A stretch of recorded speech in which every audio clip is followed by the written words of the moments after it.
पूर्वी खबर। पश्चिम बर्धमान में अग्निमित्र पॉल का भव्य स्वागत, सिंडिकेट राज और प्रदूषण के खिलाफ भरी हुंकार। रानीगंज बंगाल में भारतीय जनता पार्टी भाजपा की ऐतिहासिक जीत और नई सरकार के गठन के बाद फायर ब्रांड नेत्री अग्निमित्र पॉल के पश्चिम बर्धमान आगमन पर जन सैलाब उमड़ पड़ा।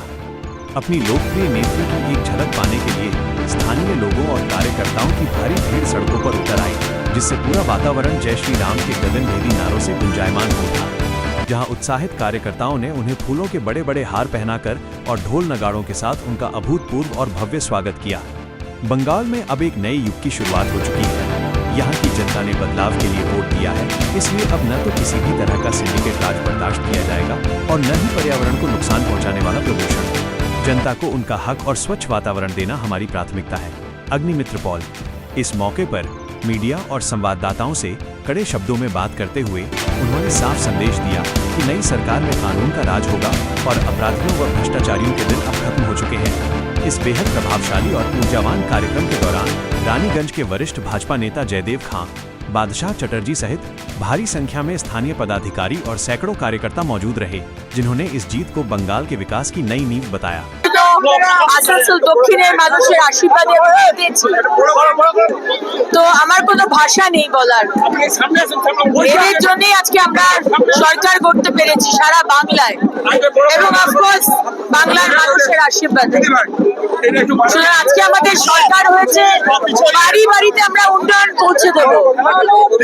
আজকে আনন্দটা এই জন্য যে বাড়িতে বাড়ি দিতে পারতাম না, জল দিতে পারতাম না, রাস্তা দিতে পারতাম না, বাথরুম দিতে পারতাম না, আজকে সেটা দিতে পারবো। আর সেটা আমার দপ্তর, আরো বেশি আমার আনন্দ যে আমার দপ্তর আমি দিতে পারবো সবাই। নির্বাচনের আগে আমরা দেখেছি আপনি বলেছেন প্রচুর কাজ আছে, এখন তো কাজ আর কাজ, কিভাবে এখন সামলাবেন? এখন দেখুন একটা দুর্দান্ত টিম, যেখানে টিম লিডার হচ্ছেন আমাদের সম্মানীয় মুখ্যমন্ত্রী শুভেন্দু অধিকারী মহাশয়, অত্যন্ত ডাইনামিক এবং অ্যাক্টিভ। সমস্ত টিমকে নিয়ে উনি যেভাবে অলরেডি শুরু করে দিয়েছেন কাজ, আপনারা দেখতেই পাচ্ছেন। এবং আমার দপ্তরের একটা দুর্দান্ত, দুটো দপ্তরেরই দুর্দান্ত টিম। আমরা কমিটেড, আমরা কমপ্লিটলি কমিটেড। 5 বছর সময় এবং অনেক প্রতিশ্রুতি, মানে কাজ শেষ করতে হবে, সুতরাং সময় নিয়ে হাতে।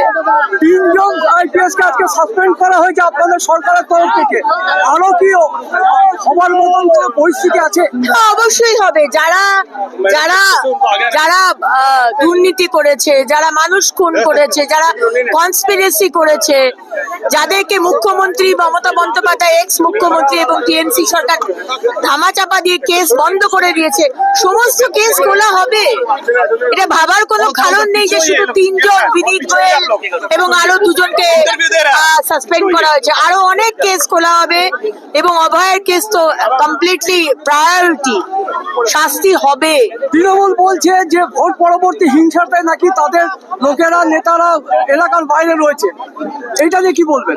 দেখুন, আজকে বিধানসভায় মাননীয় মুখ্যমন্ত্রী খুব পরিষ্কারভাবে বলে দিয়েছেন, যদি তৃণমূল তাদের নাম দিতে পারে যারা এলাকার বাইরে রয়েছে, যারা ভয়ে ঢুকতে পারছে না, কিন্তু তাদের 2021-এর এফআইআর এ পোস্ট পোল ভায়োলেন্সে বিজেপি কে মারার অভিযোগে যদি তাদের এফআইআর এর নাম থাকে, তাহলে আমরা কিছু করতে পারবো না। কিন্তু তাদের যদি এফআইআর এর নাম না থাকে আর তারা যদি এখনো বাড়ির বাইরে, আমরা সসম্মানে তাদের বাড়ি ঢুকিয়ে দেবো। 2021-এ দেখা গেছে বিজেপি কর্মীরা বাড়ি ভাঙচুর হয়েছে, তারা এলাকার বাইরে ছিল, সেই কেসগুলোকে কি এখন রিওপেন করাবেন? দেখুন, যা যা কেস হয়েছে, যেখানে মানুষের উপর অত্যাচার হয়েছে, অন্যায় হয়েছে, প্রত্যেকটা কেস খোলা হবে। এবং শুধু অত্যাচার নয়, দুর্নীতি করেছে যারা, সেই সব কেসও খোলা হবে। দিদি, একটা জিনিস হয়েছে, অন্যাল থানায় আপনার কাছে একজন এএসআই লিখিত আবেদন করেছেন। তিনি তেল চুরি আটকাতে গিয়েছিলেন রাতের বেলা, তাকে ওসি দিয়েছে হেল্প ডেস্ককে, এবং আজকে তিনি সরব হয়েছেন এবং তিনি জানিয়েছেন আপনাকে তিনি ইমেল করেছেন, সিপিকে ইমেল করেছেন। আপনি এই ব্যাপারে কোনো সিদ্ধান্ত নেবেন? আমি বিষয়টা জানি না, আমি আপনার কাছে প্রথম শুনলাম। যদি অন্যায় হয়ে থাকে অবশ্যই আমি তার বিষয়ে কথা বলবো সিপি সাহেবের সঙ্গে। দিদি, আপনি যে জায়গায় দাঁড়িয়ে আছেন, পলিউশন নিয়ে আপনি বলেছিলেন পদক্ষেপ। পলিউশন হচ্ছে আমাদের কাছে একটা খুব প্রায়োরিটি ডিপার্টমেন্ট এবং প্রায়োরিটি বিষয়। যেখানে যেখানে পলিউশন, আমাদের মাননীয় মুখ্যমন্ত্রীও বলে দিয়েছেন দামোদর এবং দামোদরের মতো নদী থেকে বালি চুরি করা, কয়লা চুরি করা, এই সমস্ত কিছু ইল্লিগাল যা কাজ সেগুলো বন্ধ হয়ে যাবে। এবং বারবার এই মঙ্গলপুর ইন্ডাস্ট্রিয়াল এলাকাতে আমরা এসে কারখানাদের বলেছিলাম, যেখানে পলিউশন বন্ধ করার জন্য মেশিন আছে কিন্তু তারা মেশিন চালায় না, তারা নিজেদের মুনাফা বাড়াবার জন্য মেশিন চালাতো না, কিন্তু আজকে বক্তারনগরের প্রতি বাড়িতে কারুর লাং ক্যান্সার, কারুর সিওপিডি, কারুর অন্যরকম অসুখ। সুতরাং আজকে বিজেপির সরকার, আজকে মোদিজির সরকার এসেছে, পরিবর্তনের সরকার, এবং অবশ্যই বক্তারনগরে আর এই মঙ্গলপুর এই এতে ইন্ডাস্ট্রিয়াল এতে এখন আর হবে না। আমরা এসে গেছে, আমরা করতে দেব না। हमारे चैनल को लाइक शेयर सब्सक्राइब करना ना भूलें और बेल आइकन को दबाना ना भूलें और देखते रहें पूर्वी खबर। पूर्वी खबर, नजर सब पर।